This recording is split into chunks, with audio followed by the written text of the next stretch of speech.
Preppers are giving terrible advice on the idea of bugging out. It's going to end up getting someone killed. Today's video, we're going to talk about it.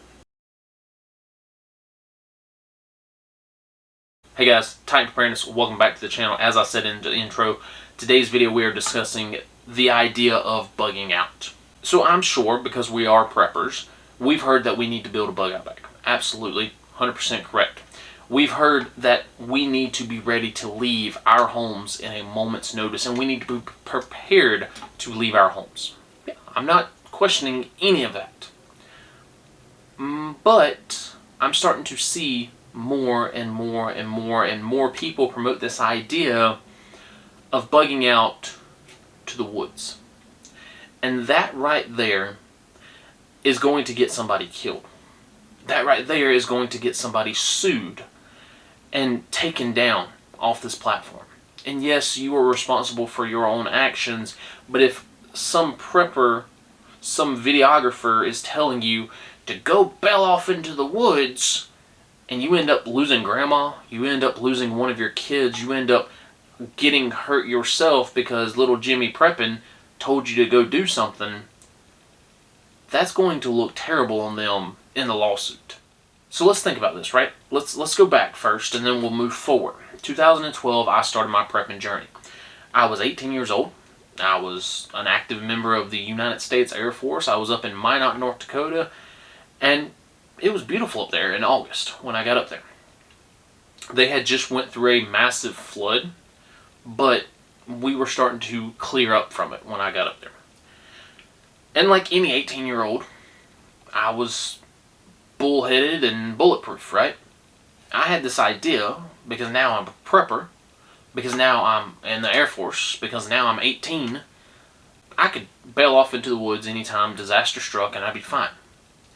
Because that's what the people were telling me. The people that I was watching said, have a bag and have a plan to run off to the woods. And I believed that, right? I believed that I could take my bag and bail off to the woods and live long and prosper until Halloween. Halloween saw the first snowfall that year. And we did not stop seeing snow until April of the next year. 6 months of snow. Now, I am a southern boy from South Kakalaki. The most snow we see goes over in like a day. We see snow, then it disappears, and then we have mud season. Snow doesn't stay on the ground longer than a week. But here in North Dakota, I did not remember what the ground looked like because I hadn't seen it in 6 months. And those ideas, that thought of running off into the woods, that thought of being able to survive out in the middle of nowhere with nothing more than a pack on my back, quickly disappeared. Because it got down to negative 40, negative 50, negative 60 degrees that year. Fast forward, 10 years later, I'm working my job, me and a guy are talking, and we're talking about bugging out. What would we do if SHTF, right, it hit the fan, and he, being a few fries short of a Happy Meal, he had this idea that he was going to load everything that he could in his car, his guns, his food, his ammo, and he was going to go to one of our local national parks, where he was going to live out his days. And I got talking with him about it. I said, well, what's your plans when you get there? Oh, well, I'm going to set up. It's a kind of a cave looking thing. He said, I'm going to set up, live in the cave, where I'm going to be, it's shelter. Okay, that's fair. Keep it cool during the summer. It's got a waterfall, so you've got fresh water. I said, what are you going to do for food? Oh, man, dude, I'll just hunt. I'll fish. Okay. How many deers have been killed at that national park? None. How many deers have you seen when you went and visited it? None. How many fish have you seen? Other than them fish maybe yay big at the bottom of the waterfall, I haven't seen any. Well, yeah, but that's my plan. I'm going to take my family, take all my stuff, and I'm going to go up here to this tunnel, and I'm going to survive and live out my days. Me personally, I'm going to stay put. and fight for my land. I'm going to stay put where my preps are. I'm going to bug in.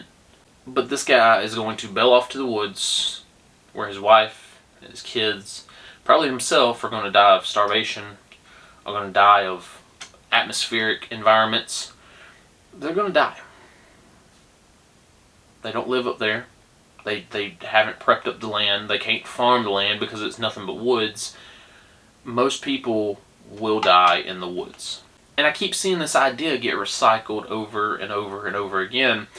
These content creators telling you to be prepared to leave everything behind except for what you can carry on your back and bail off to the woods. Because that is the best place. That is the safest place for you and your family and your little group and your little kids and grandma to go live. That is the dumbest idea I've ever heard. Because in the very next video, they will say, well, I could survive in the woods because I took a wilderness survival course. Or I could survive in the woods because once every 6 months I go camping. But you, the viewer, yeah, you'll probably die in the woods. But definitely go bail out into the woods. Definitely go become a loot drop for somebody out in the woods. But you're going to die. So why are we, as preppers, as content creators, pushing this idea of living in the woods and then telling people that they're going to die in the woods? It doesn't make sense to me. Many moons ago, the Urban Prepper put out a video, 30 reasons why he would bug in or bug out. And it had a wide variety of topics. You had sewage backup, you had a fire, you had a house fire versus an outside fire, you had power outage, right? And of the 30 different scenarios that he picked, only about 15 of them would he actually bug out, leave his home for. But not a single one did he say he would pack up, leave his home, and go play in the woods. Not a single one. Right? He said, oh my gosh, what if there's a gas leak? I'm going to bug out of my house in a matter of minutes, and I'm going to go to the front yard. Because the gas is in the house. I don't want to be in the house. The house is dangerous. I want to be outside the danger. Not bail off to the woods. Not run away. But I'm going to the front yard. He said, man, dude, if I got a sewage leak, I'm going to bail out in a matter of hours. But I'm going to go to the hotel that's downtown. Not to the woods. Not to some wooded area and play Grizzly Adams. But I'm going to go to the hotel until they fix the water. Until they fix the sewer. And you can sit here and argue and say, well, I would bug out in this scenario versus that scenario. He said he would stay home. Whatever the case, right? But not a single one of those scenarios did he say, oh, I'm going to pack up everything I've ever owned, hopefully be able to carry it on foot, and run off to the woods. Because that's idiotic. Because that's stupid. The woods is not your bug out location. You should not bug out to the woods. You can use the woods as a transition period, but living in the woods, that being your primary bug out location, is a recipe for disaster, and it will get you killed. There are very few people that I could say, you know what, this guy right here, put him in a wooded environment and he will not only survive, but he will thrive for 6 months, 8 months, 2 months, a year, whatever. Those people are not preppers. It's cool that you went to a little wilderness survival course. It's cool that you go out once every couple months and go camping.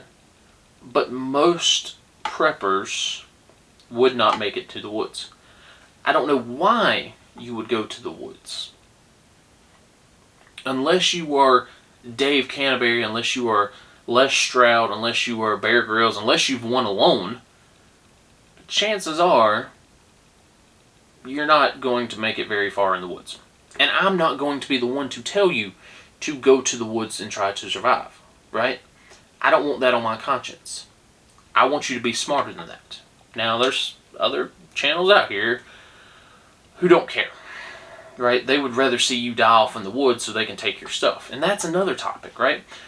We as preppers say, buy this, buy that, hoard this, hoard that, grow your own food, can your own food, have rice and beans stockpiled to the ceiling, have food on the shelf for a year. But then, when disaster hits, at the first sight of disaster, the first minute your power goes out, take your bag and run off to the woods. What about all the stuff I've just collected? What about the years and years and years of food that I've put up? What about my farm? What about my homestead? Nope, to the woods. Why spend all this time canning, preserving, building a homestead, having rabbits, having ducks, knowing how to harvest them, knowing how to store the meat, having backup power solutions for your freezer, your fridge, having off-grid cooking methods so you can cook when the power goes out, if you are going to bail off into the woods with nothing more than a 3-day bag at the first sight of disaster? It makes no sense to me. I am not saying do not plan to bug out. I'm not saying do not bug out. If there is a situation that it is inherently dangerous to your life and health, fires, floods, hurricane barreling at your door, a bunch of marauders and looters outside your backyard, I don't know, gas leak, earthquake, you need to get out. Fine, fair, right? Go someplace that's safer. That might mean packing up and go to grandma's house across town, or that might mean packing up and going across the country. But to say at the first sight of disaster that I need to pack all my stuff up and run off to the woods, it's kind of stupid. It's very stupid. My power flickered the other day. We had a big old major storm come through, and my power went out. You know what I didn't do? I didn't pack my bug out bag and pack up my kids and run off to my wood line. No, I waited, and 30 seconds later the power came back on. If the power goes out for a longer period of time, that's why I have a generator. That's why I have a solar generator. That's why I have off-grid cooking ways. That's why I have propane. That's why I have food stacked to the rafters, because I'm going to stay put. It makes no sense to me why we tell people to stock up and stockpile and have all these stuffs to keep their life going after a disaster hits, but then tell them to leave their house and go bail off in the woods at the first sign of disaster. Puerto Rico went 1 year without power. A single year. Many homes in Puerto Rico, while still standing, did not have roofs on their homes. Many homes, while still standing, definitely did not have power, did not have running water. How many people left their homes to go live in the woods? Probably zero. California, every single year California has massive power outages on top of their wildfires. How many people do you think said, oh shit, there's a fire in the backyard. You know what we need to do, sweetie? We need to get our kids and get grandma and get our bug out bags and go bug out to the woods that are in the front yard. Probably zero. Why? Because the fire would kill them. How many people said, oh crap, there's a power outage. First thing I need to do is go to the woods. None. We went through a 10-day power outage here just a few years ago, and not a single person was found living in the woods that wasn't there before. Now, we do have homeless camps in the woods, but those homeless camps didn't add any numbers because of the power outage. It is not dumb to think that you can survive in the woods. But it is dumb to tell people who have very little experience, or their only experience is watching your videos that don't tell them how to survive in the woods, that they, by watching your channel, will do well in the woods, and then turn around and tell them that they would die in the woods. I'm irate because of that. Either they will, or they won't. And by telling them to bail off into the woods, you are sending them on their death sentence. So instead of telling people to do something stupid, how about we start telling people to, hey, hunker down. Bail out when you have to, but bugging in should be your first thought. And if it is dangerous enough where you do have to bug out and you do have to bail out of your home with your bug out bag, with your gear, with your kids, with your kit, don't just run off to the woods, but instead have somewhere to go. A buddy's farm that lives 5 miles away, your parents' house that's 50 miles away, Jimmy Dean's soccer barn, I don't know. Somewhere that is more valuable and more viable to your life than a random plot of woods that you have no clue what's out there. So again, just to clarify, being ready and being prepared to bug out is not the bad idea here, right? Being able to leave my home and take what's valuable with me in case of a fire, in case of some sort of disaster emergency, fine, good information. Have a place to go, and the woods is not the place. It is stupid to think that because some guy on YouTube or some person in a blog somewhere said, oh, I'm going to bug out to the woods, that you could do the same. They haven't proven themselves either. Be knowledgeable. Have a better place to go. If you don't have 30, 40 years experience of living in the woods under your belt, chances are SHTF hits, you bug off to the woods, you're going to run out of food in 3 or 4 days when your bug out bag runs out. If you don't know where the next meal's coming from, if you don't know how to build proper shelter for the wintertime, you're not going to make it very far. If you do know that stuff, hey, maybe, congrats on you. Go prove it. Go see how long you can survive. But for us content creators, we need to stop pushing the idea that the woods is the safest bet. If I leave my house, if I have to leave my house, I'm going someplace that is not the woods. I have options. I have many options. And those places are not the woods.